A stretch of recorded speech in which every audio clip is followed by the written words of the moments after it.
Ven, Espíritu Santo, llena los corazones de tus fieles y enciende en ellos el fuego de tu amor. ¿Os fijáis bien lo que he dicho?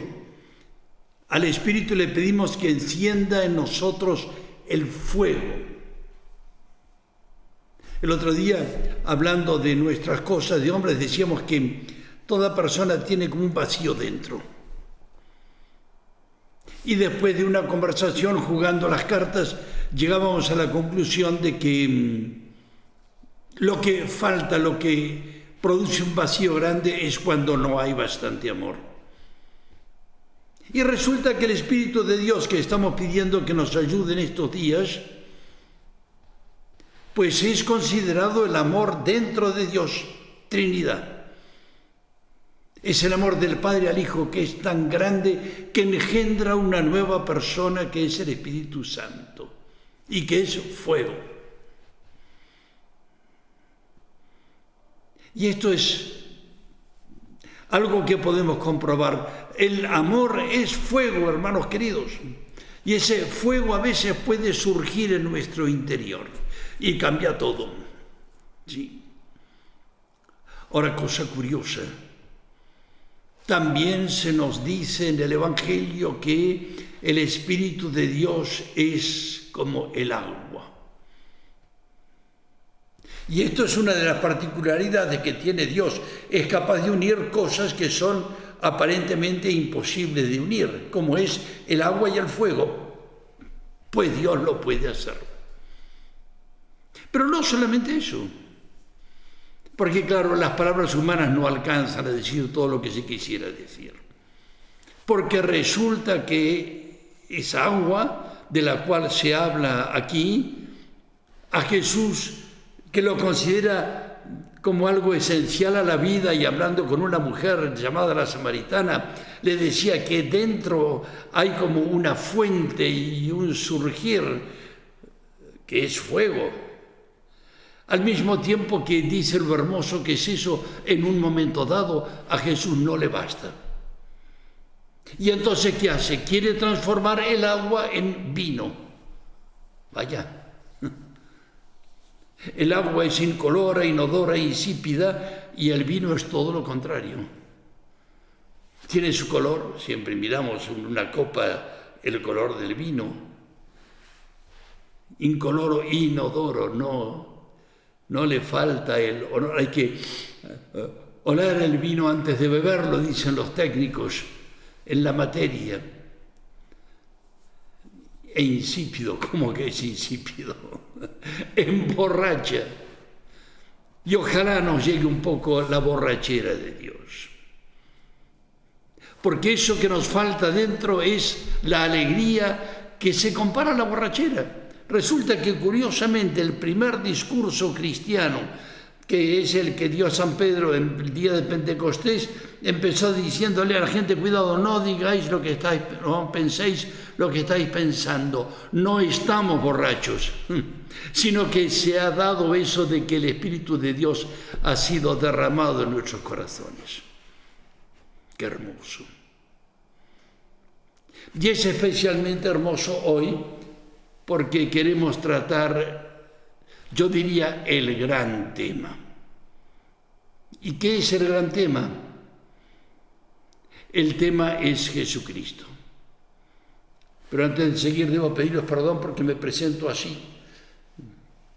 Resulta que he tenido unos problemas informáticos que tuvieron que enseñarme. El padre Enrique me tuvo que decir bien cómo hacer algunas cosas porque no las tenía claras y tuve un lío bárbaro y a esta altura no sé dónde he dejado la chaqueta y no tengo ya más tiempo para ir a buscarla. Así que perdonadme. Pero bueno, sigamos con nuestro tema. Perdón, también quería decir otra cosa, que el otro día os decía que después del misterio de Dios, el misterio más grande es que es el hombre, pero yo creo que hay uno intermedio entre Dios y el hombre, que es la informática. Dios mío. El tema de hoy, señores, es el tema que se llama Jesucristo. Y la pregunta sería entonces, ¿quién es Jesucristo? así de simple. Y por lo que podemos saber nosotros, este tema le interesaba al mismo Jesús. Hasta tal punto que en un momento dado se cuenta en los evangelios, lo cuentan los evangelios sinópticos, especialmente San Mateo en el capítulo 16, cuenta que un día Jesús se sentó en un lugar que se conoce muy bien dónde es, al norte de su país de Palestina, en Cesarea de Filipo, al pie del Monte Hermón, un lugar paradisíaco. Y ahí en medio de las rocas se sentó Jesús y les dijo a los suyos: a ver un poco, ¿quién dice la gente que soy yo? Y entonces cuando preguntó eso, los apóstoles enseguida empezaron a decirle: uy, unos dicen que eres Elías, o Isaías, o Jeremías, o uno de los grandes profetas.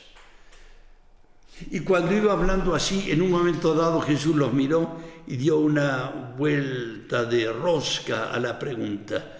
Y entonces les dijo: ¿y vosotros? ¿Quién decís que soy yo? Vosotros, los apóstoles. Y yo diría, hoy agrega, y nosotros. ¿Quién decimos que es Jesús? Nos interesa muchísimo porque en esto se nos va la vida, ¿sabéis? Y cuando Jesús preguntó: ¿y vosotros? ¿Quién soy yo para vosotros? Hubo uno, Pedro, que como un fuego respondió inmediatamente, dijo: tú eres el Mesías, el Hijo de Dios vivo que tenía que venir al mundo. Una afirmación impresionante que le salió de dentro. No esperó que Jesús le preguntara: ¿para ti quién soy yo? Y entonces, inmediatamente después de eso, se ve que Jesús se emocionó.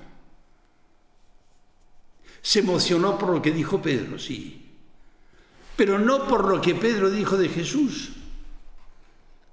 sino por lo que Pedro dijo de Pedro. A ver, ¿cómo es esto? Sí, es una cosa que hay que explicar. Es de alguna manera un principio del cual habla Santo Tomás de Aquino cuando afirma que toda persona se juzga a sí misma por los juicios que hace de las cosas. Claro. Jesús llega a decir: no juzguéis y no seréis juzgados, y después dice: con la medida con que midáis seréis medidos. Y aquí en este caso concreto, bueno, vamos a explicarlo a través de un ejemplo que a mí me sirve. Un ejemplo de lo que se cuenta que pasó una vez y que hizo un niño que tuvo una extraña idea. Le gustaba pescar, vivía junto al mar, pero ese día no se fue al mar a pescar, tuvo otra idea.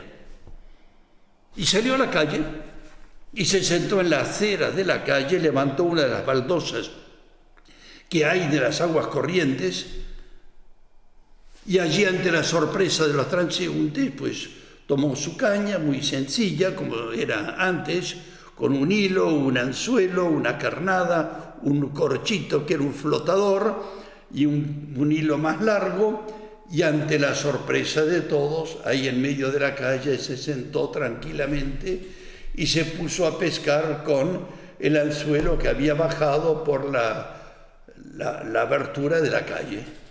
¿Os podéis imaginar la actitud de los que pasaban por ahí?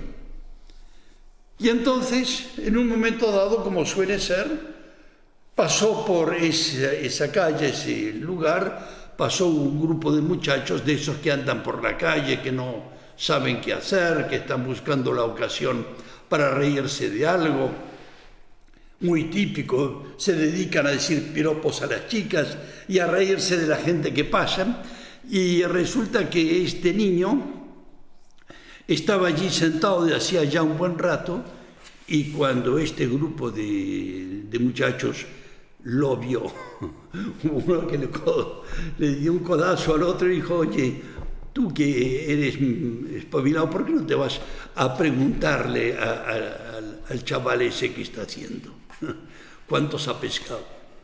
Y dice que el chaval se acercó con un aire muy altanero, muy sobrador, y tomando un poco de distancia le preguntó, dime una cosa, ¿y cuántos has pescado? Y dice la historia que el niño lo miró y le dijo, oye, contigo ya son 10. ¿Cómo? Sí, ya son 10 que he pescado, claro. ¿Y eso? Y es que ese chaval, la idea que había tenido era de salir a la calle a pescar. ¿Cuántos idiotas iban a venir a preguntarle cuántos había pescado? Y entonces, ¿qué pasó? Pasó que ese chaval, muy seguro de sí mismo y con ocasión para reírse el otro que le preguntó, oye, qué estúpido que eres, ¿verdad? Y resulta que el estúpido era él. Porque con la medida con que midió, fue medido. Esto es el Evangelio puro.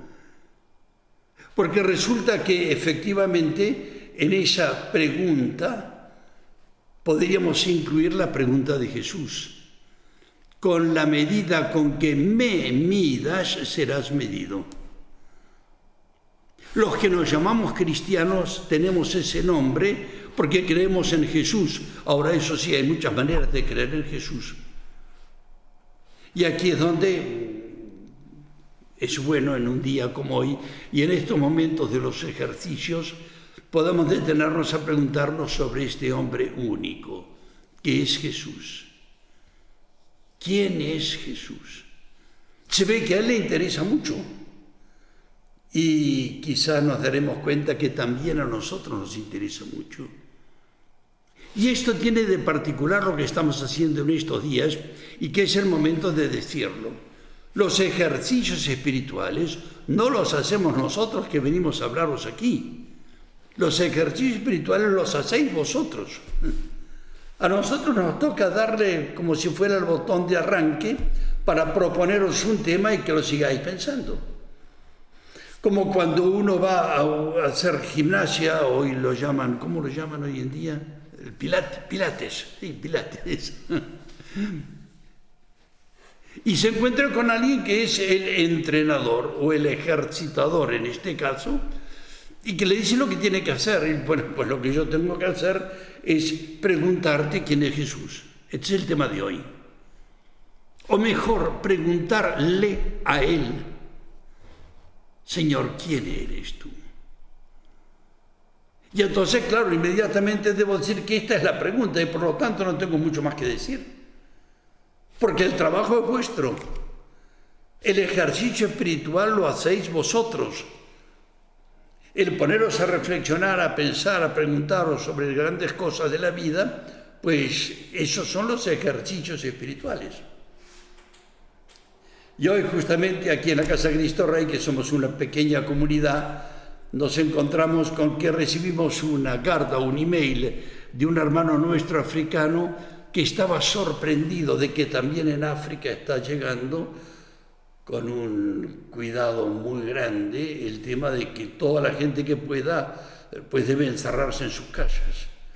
Pero nos lo decía con un gran dolor. Y sabéis que la mayor parte de la gente no tiene casa donde estar. O su casa no es una casa. Y nos decía, la impresión que tengo es que de pronto, lo queramos o no, todo el mundo está haciendo ejercicios espirituales. Porque decimos una cosa, ¿quién no se ha preguntado a esta altura de los acontecimientos, pero qué ha pasado? ¿Qué es esto? Y para colmo, esto cae justo en la Cuaresma. Pero ¿no será que esto tiene una razón de ser? Nadie lo pensó, nadie lo imaginó, nadie sospechó que el mundo entero podía detenerse a preguntarse cosas como las que estamos preguntándonos desde que empezamos a hablar con el Padre Enrique, con vosotros, y para preguntarnos un poco qué pasa, qué providencia hay en todo esto. Y aquí es donde es muy interesante darnos cuenta de que ese estar acampados en esta vida, que hay que de vez en cuando detenerse y pensar mejor qué estamos haciendo y dejar de lado la forma habitual de vivir. que esto se haya logrado. Qué cosa increíble. ¿Quién hubiera podido planificar una cosa así? Bueno, hay alguien que puede planificar todas las cosas, como para que tengamos la conciencia y la noción de qué es lo que realmente pasa en el mundo. Por supuesto. Y en ese sentido también seguir pensando nosotros en lo que el Señor nos dice cuando nos pregunta: dime, ¿quién soy yo para ti? Ya os he dicho que el trabajo es vuestro, pero quizá para ayudaros a pensar y reflexionar un poco, pues he traído aquí algunos libros. Aquí tengo un libro que os lo muestro. Se ve una mano ensangrentada y el título del libro dice: ¿para ti quién es Jesucristo? Justo el tema que estamos hablando. Yo cuando vi esto en el escaparate de una librería, pues lo compré imaginándome que se trataba de un libro sobre cristología, que es la ciencia de la teología que estudia el caso del Señor. Y entonces lo compré. Y la sorpresa es que este libro no es un tratado de cristología o de teología, no, es una encuesta hecha a mucha gente del mundo que escribieron cartas, lo explican muy bien en el prólogo, explican que escribieron unas cartas a personajes del mundo, algunos muy conocidos, otros menos conocidos de ellos seguramente también, y decían: a ver, ¿qué me dices tú sobre quién es para ti Jesucristo? Y con la respuesta compusieron el libro. Y quizás es útil, porque hay de todo aquí, ¿sabéis? Hay creyentes e increyentes, y hay personas que no entienden nada y otros que se preguntan sin poder darse una respuesta. Pero hay algunas cosas que son como chispazos, que nos permiten preguntarnos sobre Jesús. Y aquí sí, el libro ya tiene unos años. Me encuentro con que hay un joven estudiante, está en las letras CH, no sé si es un chico o una chica, que contesta lo que está viviendo en la universidad, donde siente que hay un rechazo muy grande a Jesucristo y que al mismo tiempo él da esta opinión. Se ve que quizás profesores hablaban de las revoluciones que hay o que tiene que haber en el mundo, y dice: para mí Cristo no es un revolucionario que derroca un sistema político o económico, no, es aquel que los derroca a todos.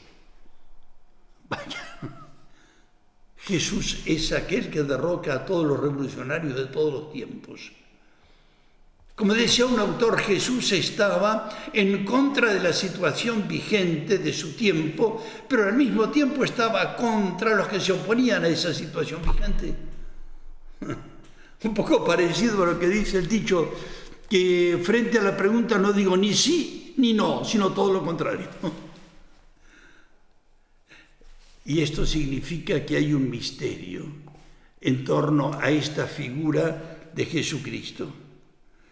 Y así nos podríamos encontrar con un médico, también las letras solamente, no sé si es un doctor o una doctora, que dice: para mí Jesucristo, tras años de rechazo o ignorancia, ha sido un llamamiento personal. La manifestación discreta y a la vez soberana de una presencia en el umbral de mí misma. Así es, una médico. Presencia que llama y que obra y que, respetando la libertad, ahora me rebosa por todas partes. Sintió un llamamiento interior. Cuando se encontró con Jesús, cuando empezó a sospechar algunas cosas sobre él, la inquietaban y decían: a mí me está llamando, ¿a qué me llama? A conocerle. Y es eso que se está dando, y lo que yo diría que es a lo que San Ignacio nos quiere llevar, a oír un llamamiento de Jesucristo. Aquí hay una mujer que sí se pone incluso el texto, se llama Simón de Cirene, madre de familia. Dice: me convertí a la edad de 18 años, esposa de un cristiano de 20. Soy madre de 2 hijos, después de haber sufrido 3 operaciones. Me preguntáis quién es Jesucristo para mí. solo puedo decir que Él lo fue todo durante la prueba. Él lo fue todo durante la prueba. ¿Qué le pasó a esta mujer? Se ve que la pasó muy mal para tener sus hijos. Y que si no hubiera tenido a Jesús, no hubiera tenido nada. Bueno, esto tiene que ver con lo que estamos viviendo, porque si ahora estamos viviendo una prueba, puede ser que no entiendas nada de lo que está ocurriendo, y esta mujer dice, como madre de familia, en todo caso, para mí, Él fue todo. Anda. ¿Pero quién es Jesús? No es un ser que vivió hace 2000 años, que es allí en ese país tan lejano, a 2000 años, y no dicen que murió también, y entonces, ¿qué me cuentan? Pues para esta mujer no fue alguien del pasado, sino del presente. Y a esto agregamos lo que decía antes la otra doctora. Para mí es un llamamiento personal. Bueno, debo decir enseguida que aquí hay muchísimas afirmaciones que no me puedo detener en ellas, porque si no, no terminaríamos más.